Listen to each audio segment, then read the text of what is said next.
Aujourd'hui dans le price du Bitcoin Price, on est sur un désintérêt acheteur massif à ne pas confondre avec les acheteurs qui vont à la salle de sport avec un taux de body fat important. Plus personne n'achète et bien sûr je vous le prouve avec des données on-chain. Avec moi il n'y a pas de « oui je pense que les gens sont bullish, bearish ». Non, avec CryptoSauce vous le savez, on met de côté les émotions et on écoute ce que nous disent les données on-chain. On verra les meilleures données pour des trades rentables, beaucoup d'underground trading, une pincée de Ethereum et vous aurez bien sûr 200 USDT à remporter dans les commentaires. Résumons tout ça. N'ayez pas peur, on commence par le volume profile en jourly, en daily. Pour faire simple, chaque volume représente une bougie d'un jour. Celle d'aujourd'hui, c'est celle-ci, celle d'hier, c'est celle-là. Et ce qui est très intéressant, c'est les points of control, c'est les traits rouges. C'est les zones où chaque jour, on a eu le plus de volume. Pour ceux que ça intéresse, on clique ici sur TradingView, profil de volume de la session. Il y a plusieurs choses à prendre en compte. Le premier, c'est le point of control, donc le truc rouge. Et le deuxième, c'est le volume area high et low. Ce sont les traits bleus. Low, c'est les traits d'en bas et high, c'est les traits d'en haut. C'est là où 70% du volume se produit durant la journée. Sur la bougie d'hier, celle-ci, 70% du volume, 70% du volume, c'était dans cette zone-là. Et on a clôturé en dehors de cette zone. Pour faire simple, les boules ont remporté la journée d'hier. Est-ce que c'est un retournement tendance? Possible, puisque là, pour l'instant, il n'y a plus grand-chose. Que ce soit les point of control ou bien les volumes area high et low, on peut voir que du prix actuel jusqu'au prochain point of control, on est quand même sur du plus de 6% de mouvement potentiel, ce qui reste, selon moi, plutôt intéressant. Comment résumer la journée d'hier? On a eu l'ouverture de la session US, il y a eu pas mal de bastons dans cette zone-là, beaucoup d'acheteurs, beaucoup de vendeurs. Les vendeurs se sont dit, ça y est, c'est mort, je sors, et ensuite on a clôturé en dehors de la zone de baston, des 70%. C'est un truc un petit peu similaire à ce qu'on a fait là. On avait les volumes area 70% dans cette zone-là, et ensuite on a clôturé en dehors, au nord, par rapport à cette zone-là, pour ensuite monter beaucoup plus haut. On est en train de faire un truc un petit peu similaire par rapport à cette zone, avis perso. On va passer sur les whales et les planctons. La dernière bougie ici, elle est buggée parce que ça fait n'importe quoi. Donc cette partie-là, ignorée. Ce qui nous intéresse, c'est vraiment cette montée des 0 à 10 000 de volume et cette baisse des 1 million et plus. Pour moi, une baisse des 1 million et plus, c'est pas forcément bearish. Pour moi, ce qui est bearish, c'est vraiment une baisse significative, mais une consolidation peut être intéressante. Si on retourne un petit peu dans le passé, on peut voir que là, ça consolide pas mal. On monte. Ce que j'aime, c'est vraiment ce genre de truc. Voire même un petit bol comme ça c'est plutôt intéressant. Là, pour l'instant, ça descend, mais il n'y a pas vraiment de dip, si on peut appeler ça un dip. Autre chose intéressante, les planctons ont pété leur ATH, également de volume. Donc ça, ils achètent pendant que les autres vendent. Là, pour l'instant, on a vu un petit signe de force sur le volume profile. Volume delta, ce qu'on veut voir, c'est une sorte de bol, un truc un peu comme ça. Ou même droit, moi, ça me va. D'accord, mais pas une baisse, pas ça. Qu'est-ce qu'on souhaite voir sur l'open interest? Ce sont des supports. Plus de supports, moins de résistance, et on est en train de former, il me semble, deux supports. Le premier autour des 83 000 $ avec 171 millions de dollars d'ouvert et un autre ici 103 millions de dollars sur les 86 000 $ plus ou moins. Donc ça pour l'instant c'est un petit peu optimiste, on a pété ce truc à la hausse, création d'open interest, on reteste, et qu'est-ce qui se passe quand on reteste ce support? Eh bien il fait ce qu'il a à faire, c'est-à-dire support. Ici avec cette tolérance sur l'open interest, pas grand chose jusqu'à 90 000 $, 90 600 même, tout dépend de la tolérance que vous mettez, si vous scalpez ou pas, enfin voilà. Le but c'est que les plus importants soient mis en valeur, si vous mettez tout en valeur, et bien à la fin ça ressemble plus à rien et on peut pas commencer grand chose avec ça. D'ailleurs cette zone-là que j'ai partagé 94K sur le Bitcoin dans la vidéo de lundi. Est-ce que vous voyez ce que ça fait ce truc-là? Je voulais partager. Plus grosse ouverture depuis un mois, pétage à baisse, retest. Sélection de portefeuille naturel.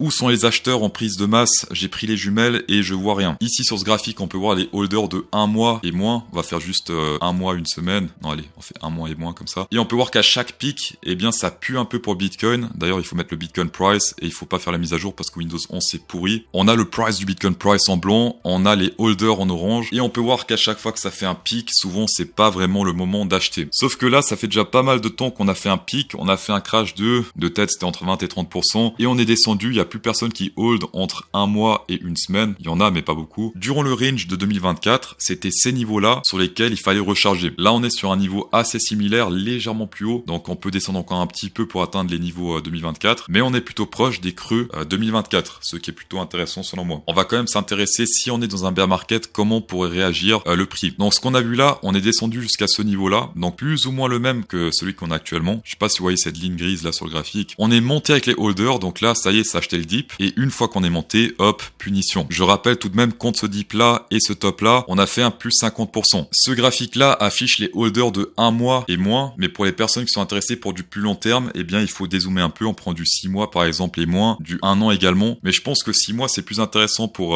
voir un petit peu ce qui se passe, est-ce qu'on est en bull market, bear market. Bear market, les bottoms c'est plus quand on est vraiment sur un creux, même sur les 3 mois, 6 mois, et là on est toujours sur un pic, d'accord? Donc là potentiellement 3 mois, 6 mois c'est peut-être pas ce qu'il y a de mieux mieux d'acheter. Mais sur du court terme, quelques mois, 2-3 mois, pourquoi pas comme on a fait dans cette zone-là. D'ailleurs, on peut voir que quand on a pumpé ici, les holders 3 à 6 mois, ils étaient en disbelief. Il y en avait plus. D'accord? Et pour l'instant, on est toujours encore sur pas mal de holders 3 à 6 mois. Tout dépend bien sûr de l'angle de vue duquel vous regardez le graphique. Est-ce que c'est du court terme, long terme? Et à partir de ça, vous pouvez vous placer sur le price du Bitcoin price. Si vous aimez ce genre de données on-chain que je vous partage, sans émotion, sans sentiment non plus, et sans érotisme, eh bien, je vous invite à insérer un pouce bleu dans cette vidéo. Ça ferait extrêmement plaisir. Et pour les personnes qui sont là pour la première fois, je vous invite à laisser un abo gratuit sur la chaîne et de se faire un chaleureux bienvenue à toi sur la chaîne CryptoSauce, puisque tu vas devenir toi aussi maintenant un trader underground. Sur le Discord underground, pour l'instant, si on prend le scalp de Bybit, on a quand même pas mal de petites vagues au nord, sur du court terme jusqu'à 91 000 $. C'est assez rempli dans cette zone selon moi. Cette zone-là, ça fait déjà très longtemps qu'elle est présente, alors que la zone des 81 000 $, elle est là seulement depuis hier 18h. Tout comme cette zone ici au nord, elle est apparue hier, c'était vers 21h, donc c'est assez frais. Pour résumer, tout ça c'est jeune. La zone au nord, ça également c'est plutôt jeune, jusqu'à 84 000 $. Jeune également Calimero autour des 81 000 $ et Gondolf le Grand à partir de 70 000 $. Gondolf le Gris, pas le Grand. La personne qui a gagné 200 $ sur Bitunix dans les commentaires se print à l'écran, bravo à toi. Et la question à laquelle il faut répondre pour gagner 200 $ dans la prochaine vidéo sur Bitunix, c'est simplement, est-ce que vous pensez que vendredi, on aura atteint le point of control de 92 783 $? Oui ou non? Mettez votre avis et avec un petit peu de chance, tu remporteras toi aussi potentiellement 200 $ sur Bitunix, zéro critère. Pour rappel, les événements de la semaine, le plus important, ça se passe vendredi. Avant, il n'y a pas grand chose. Donald Trump qui parle, mais bon, maintenant, on connaît. C'est surtout vendredi dès 14h30 avec Jérôme Powell qui va parler et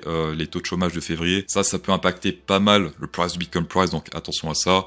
Personnellement, vendredi dès 14h30 jusqu'à samedi, je vais pas trader. On va shaker ensemble maintenant, non pas le Bitcoin price, mais le Ethereum price, parce que lui également peut être très intéressant avec les données on-chain, avec l'open interest. On va commencer par du 1 mois. Filtré bien sûr, parce que sinon c'est pas drôle. Et on peut voir le fameux niveau du drame, d'accord? Donc ici pour l'instant, 2419 $. On est sur du 550 millions d'ouvertures, ce qui est énorme. Et on doit tellement mettre de tolérance, parce que sinon on voit rien du tout en fait. Un truc un peu comme ça. Donc ici, il y a plus de support et de résistance que sur le Bitcoin. Un trade court terme potentiellement intéressant peut être ici entre les 2289 et les 2362 parce qu'il n'y a pas grand chose entre deux. Mais bien sûr, attention à ce niveau-là. Tant qu'on ne pète pas la hausse, pour moi, c'est signe de faiblesse. Donc on verra si on reteste dans les semaines à venir ou les jours à venir. Un petit rejet, un truc comme ça suffit pour faire un gros crash à nouveau. Donc ça également, attention. S'il y a un niveau à péter sur l'Ethereum pour regagner de l'espoir face au dollar et face au Bitcoin, c'est clairement ce niveau-là. Et si on dézoome un petit peu plus, parce que là on est sur 1 mois, on peut faire 3 mois également. Le niveau important qu'on a vu avant, c'est ce truc-là. Et on peut voir que maintenant, il est plus grisé que les autres. C'est-à-dire que ce niveau important qu'on a vu, il est pas si important que ce niveau-là, par exemple. Donc là, si on dézoome sur du 3 mois, la plus grosse zone danger, ça se passe ici entre 3006 et 3002. C'est là où, selon moi, on risque de se faire rejeter si on reteste. Ça, ce serait seulement une petite victoire pour les boules. Et la grosse victoire, ce serait si on réintègre cette zone et qu'on fait un range ou simplement qu'on break out à la hausse avec un retest. Là, clairement, je pense qu'on pètera la TH et qu'on fera des sommets bien plus hauts. Mais pour l'instant, sur 3 mois, zéro signe de force. Vraiment zéro. Il n'y a aucun niveau qui fait office de support pour l'instant. Chaque niveau ici fait office de résistance. Résistance ici, résistance créée, retest, hop, on se fait rejeter à la baisse. Résistance ici, on se fait rejeter à la baisse. Donc le chemin risque d'être lent pour le Ethereum, encore plus que le Bitcoin. Je répète, ça c'est des datas qu'on voit nulle part sur YouTube, à part chez CryptoSauce. L'open interest, bien sûr qu'on le montre, mais pas de cette façon-là, pas sous forme de support et de résistance. Et filtré, en plus. Déjà avec cette heatmap, vous avez des avantages énormes, mais des avantages, il y en a également en description, puisque vous avez entre 10 et 20% de rabais sur les frais trading. Perso, je trade sur Bitunix, mais on n'oublie pas le top 3 BitGet qui fait partie du top 3 dérivés. Donc c'est un monstre. BingX également, ils sont gigantesques. Bluefin pour les personnes qui souhaitent une alternative à Bitunix et ZoomX pour les personnes qui souhaitent une alternative à Bluefin. Discord Underground Trading gratuit en description. Vous avez également des petits rabais ici pour ceux qui souhaitent la heatmap Open Interest, 15%, voilà. Dans tous les cas, merci d'avoir shaké cette vidéo, ça fait extrêmement plaisir. Insérez un pouce bleu dans cette vidéo pour incrémenter encore plus le plaisir et bonne soirée.